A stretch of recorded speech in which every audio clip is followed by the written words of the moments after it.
से supreme court ने? देखिए, जिस दिन से यूजीसी लागू हुआ उसी दिन से मैं कह रहा था ना कि सुप्रीम कोर्ट का दरवाजा खुला है, आप जाओ, न्याय मिलेगा।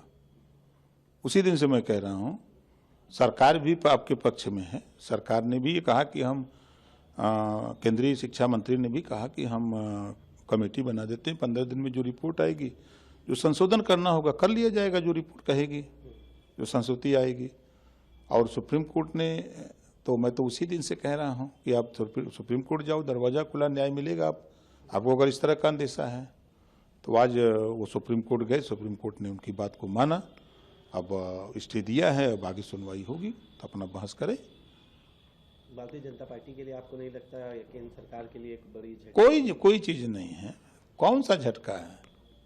देखिए, सरकार भी तो ये बात मान रही है कि कानून बनता है, अगर कानून संशोधन होते हैं ना, अगर कोई गड़बड़ी है तो उसके लिए तो भी अदालत है ना, अदालत ने फैसला दिया ना। हम तो सुबह भी यही बात कहे थे कि भाई सुप्रीम कोर्ट में अपनी बात रखने का अधिकार सबको है, आप जाइए, न्याय मिलेगा।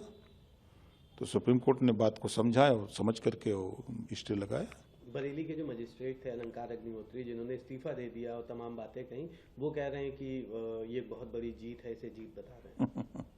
देखिए, वो इस्तीफा नहीं दिए हैं, वो राजनीतिक ड्रामा कर रहे हैं, किए थे। इस्तीफा दिया जाता है कोई बीमारी कारण हो, व्यक्तिगत कारण हो, पारिवारिक वजह हो, इसके लिए लोग इस्तीफा देते हैं। और कोई शंकराचार्य बैठे हैं प्रयागराज में, शंकराचार्य से उनके नौकरी से क्या मतलब है? यूजीसी से मुद्दा बताया, यूजीसी को भी नहीं, यूजीसी भी तो उनका क्या इशू है? उनका तो कोई इशू नहीं है। वो इस हवा में अपना नेता बनने की कोशिश किए और इसी वजह से अगर वास्तव में जो इस्तीफा देने के कारण होते हैं वो कारण दिए होते तो वो इस्तीफा उनका स्वीकार कर लिया गया होता। लेकिन ये तो सिर्फ राजनीतिक ड्रामा कहते हैं इसको। अब तो वो जीत बता रहे हैं, लेकिन कोई जीत नहीं है। क्या होना है सुप्रीम कोर्ट? देखिए, सुप्रीम कोर्ट ने उस बात को सुना और अपना रोक लगाई है। अब उसमें बहस होगी ना, बहस होगी, दोनों पक्ष अपनी अपनी बात रखेंगे, जो कमी होगी उसको सुधार करके फिर अपना कोर्ट फैसला दे देगा। लेकिन ओम प्रकाश राजभर जी क्या चाहते हैं, क्या होना चाहिए? नहीं, देखिए, अब सुप्रीम कोर्ट के फैसले पर कोई उंगली नहीं उठा सकता। सरकार संविधान से चल रही है। संविधान के पहले पन्ने पे लिखा है समता, स्वतंत्रता, बंधुत्व, न्याय, पहले पन्ने पे लिखा हुआ। उसी आधार पे प्रदेश की सरकार चल रही है, उसी आधार पे केंद्र की सरकार चल रही है। दोनों सरकारें संविधान की बदौलत चल रही हैं। तो संविधान सर्वोपरि है और उसमें सुप्रीम कोर्ट सर्वोपरि है, तो सुप्रीम कोर्ट के फैसले पर कोई उंगली नहीं उठा सकता।